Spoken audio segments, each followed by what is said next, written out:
আমি আমার মেয়ের কাইটটা ভাষায় দেবো, কিন্তু তাও একটা মুসলমানের ঘরে আমি দিব না। আমি না জানতাম না ও হিন্দু, আমি শুধু নামটা জানতাম। প্রিয়া, আপনারা কেউ ওর গায়ে হাত দেবেন, এমন একটা পরিবার দেখে বিয়ে দিবেন যে পরিবারে কেউ ওর উপর অত্যাচার না করে। তাহলে আমিও কথা দিব, আমি ওর লাইফ থেকে একেবারে সরে যাব।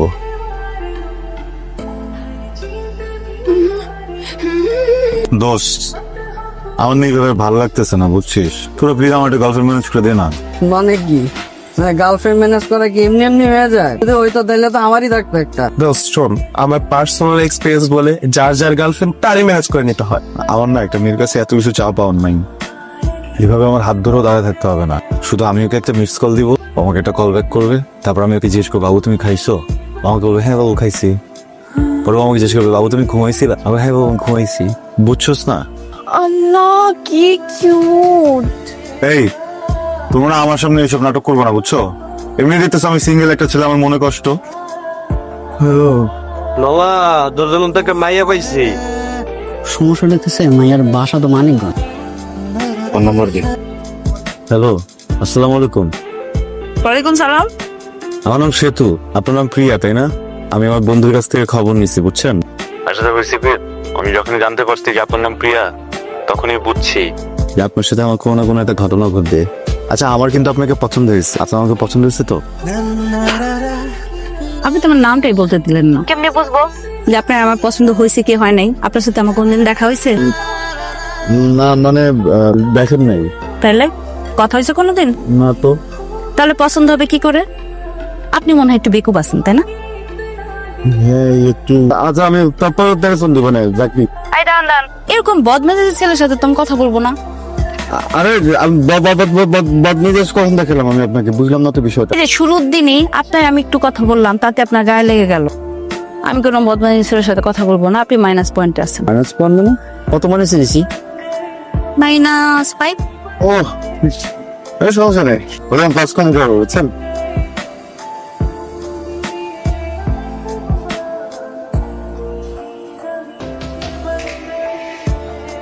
তুই আমার প্রেমিকা দিছিস, ভালো কথা। আর বললি না কেন?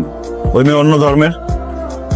মামা তুই আমার জীবনে প্রেশার দিতেছে, আমি তো পুরো ব্যস্ত হয়ে গেছি। আমি আর খোঁজ পাইছি, নাম জানলাম প্রিয়া। আর প্রিয়া নামের ব্যাগের মধ্যে তার লেখা নাই যে সে কোন ধর্মের। আর তাছাড়া তুই তো আমার কাছে না চাইছিলি নাকি? এমনিতেও তো তুই আমার কাছে মাইয়া চাওয়ার সময় স্পেসিফিক করে বলে দেস নাই যে আমি হিন্দু হতে হবে না, বৌদ্ধ হতে হবে না, মুসলমান হতে হবে না, খ্রিস্টান হতে হবে। আমি যে একটা মেয়ের সাথে প্রেম করতেছি, এই মেয়েটা যে অন্য ধর্মের, আমি ওকে বিয়ে করবো কিভাবে?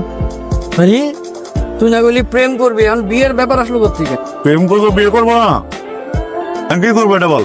করতে হবে না। আমি মায়ের ফোন দিয়ে বলতেছি যে সে তো তোমার লাগে আর যোগাযোগ করবো না। আর আমাদের সম্পর্ক তো এখন আর আপনি আপনিতে না, এটা তো তুমি তো হয়ে গেছো না। আমি কিভাবে ছাড়বো? ওকে ভালো লাগে না কথা বলতে? আমি এক ধর্মের, মেয়ে আর এক ধর্মের। দুদিন পরে এটা এমনিও ছাড়া ছেড়ে যাবো, বুঝছোস না? যে জিনিস শেষই হয়ে যাবো ওইটা আগে ছেড়ে কি লাভ? কোনো কথা বললে ভালো লাগতেছে, একটু কথা বলি।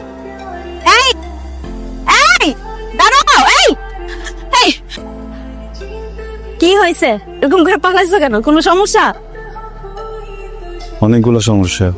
সমস্যা নাম্বার 1, আমি একটু লজ্জা পাইতেছি। প্রথমবার কোনো মেয়ের সাথে দেখা করতে আসছি তো হাত পা কাঁপতেছে। আর সমস্যা নাম্বার 2, আমার বিশ্বাসই হইতেছে না যে আমার একটা গার্লফ্রেন্ড আছে। হাঁটায় কান্না আসতেছে, আবেগ কাজ করতেছে ভিতর। তুমি যে বদমেজাজি আর বাচাল এটা এতদিন জানতাম, কিন্তু তুমি তো আসলে একটা সিনেমা। তোমার পয়েন্ট কাটা গেছে। কত? -10 পয়েন্ট কাটা। কত কাটলা এখন পর্যন্ত? তুমি হলো তোমার -5, তারপর গেল -10, তারপর -15, তারপরে আবার -10। কত? 35, 40। 40 -50 গেলে আমার সাথে জানা দিবা। এরপর আর মাইনাস হতে থাকবে, শুধু প্লাস করবো আর প্লাস করবো। তারপরে বুঝে খাবা? আমি চটপটি ফুচকা খাই না, বলছি না? তাহলে কি রেস্টুরেন্টে বসবা? স্টুডেন্ট মানুষ রেস্টুরেন্টে বসাবে? জানি তো পকেটে টাকা পয়সা নেই, বসাইতে হবে না রেস্টুরেন্টে। চাই হাঁটি, সামনে হাওয়া বাতাস আছে, একটু বাতাস খাই। কি করতেছো? সরি। কি সিনেমার ভিতর দেখছি নায়ক নায়িকার পা ধরে এরকম টান দেয়, কি সুন্দর পাটা উঠে আসে। তোমার বড় টান দিচ্ছি, তুমি তো পড়ে গেলা। পা ধরে টান করতেছিল কেন? ট্রেনের টাকা জমাইতেছিলাম, একটা হুন্ডা কিনবো। হঠাৎ করে যে তোমার সাথে দেখা হবে, প্রথমবার দেখা, পরে মনে হলো যে হুন্ডা তো কেনাই যাবে, সমস্যা নেই। প্রথম দেখা তো আর বারবার হবে না। আমি ওই টাকাটা পরে যে একটা পায়েল বানিয়ে নিয়ে আসছি।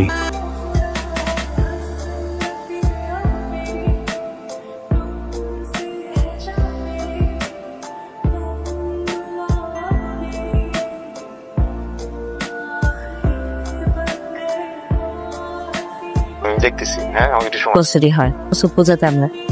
কিরে কোনে কার সাথে কথা বলো? দাদা ওই বান্ধবীর সাথে। কলেজে যাস ঠিকঠাক মতো? কিন্তু আমি তো শুনি উল্টাপাল্টা কথা, তার সাথে নাকি ঘুরে বেড়াস। কলেজে তোর ফ্রেন্ডস থাকতেই পারে, সেইটা যেন বান্ধবী পর্যন্তই থাকে। শোন রে মা, তুই তখন বড় হইছস, ভালো মন্দ বুঝতে শিখছস, বিদ্যান হইছস। জীবনে এমন কোনো কাম করিস না যেন তোর বাবা আর উঁচু মাথা দা নিচু হয়ে যায়। এই যে তোর প্রদীপ কাকা, ওর মায়াডা এক সেরার লগে ভাইগে গেছে দেখে এখন পর্যন্ত ওর মন্দিরে ঢুকবার দেয় না। অথচ এই গ্রামের মানুষ আমার অনেক সম্মান করে, তারাই ভালোবাসে আমার এই মন্দিরের প্রধান বানাইছে। জীবনে এমন কোনো কাম করিস না রে মা যেন আমি সমাজে মুখ দেখাইতে না পারি। আমি মইরা যাবো রে মা। এই হেল্পটা করতে হবে বান্ধবী। আমি কিন্তু বাসায় বলছি যে আমি পিকনিকে যাইতেছি, আমার ওর সাথে দেখা করাটা খুবই জরুরি, যাইতেই হবে। কাকপো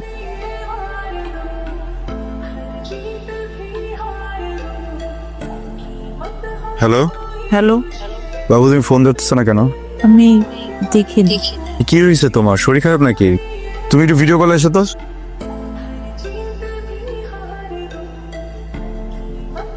কি হয়েছে তোমার? আগে ডাক কিসের? হ্যাঁ, দাদা জানে গেছে তোমার আমার কথা। পরিবারের সম্মানের দিকে তাকায়া চুপচাপ আসছি। আমার মেয়ে যদি কোনো দোষ না করতো তাহলে কাইটটা টুকরা টুকরা করে গাঙ্গে ভাসায় দিতাম। তোমার বোন যদি এরকম কোনো অনৈতিক সম্পর্ক করতো, তুমি ভাই হয়ে প্রতিবাদ করাতে, তোমার উপর যদি এরকম কেউ আচরণ করতো, তখন তোমার মা কি করতো? তুমি এক কাজ করো, তুমি না আমারও মাইরা ফেলাও, ওর বাবারেও মাইরা ফেলাও, আমার ঘর বাড়িতে আগুন জ্বালায় দাও, আমার মেয়ের কাইটটা ভাসায় দেবো, তাও একটা মুসলমানের ঘর আমি দিব না। তুমি এক কাজ করো, তুমি আমার মাইরা ফেলো। তা শুনে কেন মা মারো? কি হয়েছে? হ্যাঁ কি হয়েছে? আন্টি প্লিজ, ওকে মারেন না আন্টি। কি করবি? হ্যাঁ কি করবি? আমারে মারবি? মার, দাঁড়ায় আছিস কেন? আমার ছেলেরে মাইরা হয় না? অনেক বড় অন্যায় করে ফেলছি। যে বাড়ির মেয়েকে ভালোবাসি ওই বাড়ির একজন সদস্যর গায়ে হাত দিচ্ছি। এর পরিবার যে আমাকে মেনে নেবে না এটা আমি জানি। কি করবো বলেন? 5 বছরের সম্পর্ক তো, মাথা কাজ করতেছিল না আন্টি। আমি যখন এই সম্পর্কে প্রথমবার গেছি, আমি না জানতাম না ও হিন্দু, আমি শুধু নামটা জানতাম প্রিয়া। বাজে নজর ওর দিকে তাকাইনি, কখনো বাজেভাবে স্পর্শও করিনি। এই মানুষটাকে একজন এইভাবে মারছে, আমি ওর মুখে দাগ দেখে সত্যি মাথা কাজ করতেছিল। আপনারা কেউ ওর গায়ে হাত দিবেন না। আর ওকে যখন বিয়ে দিবেন, এমন একটা পরিবার দেখে বিয়ে দিবেন যে পরিবারে কেউ ওর উপর অত্যাচার না করে। আমি ওর লাইফ থেকে একেবারে সরে যাব, আর কোনোদিন ওর সাথে যোগাযোগ করব। ঠিক আছে, কথা দিলাম।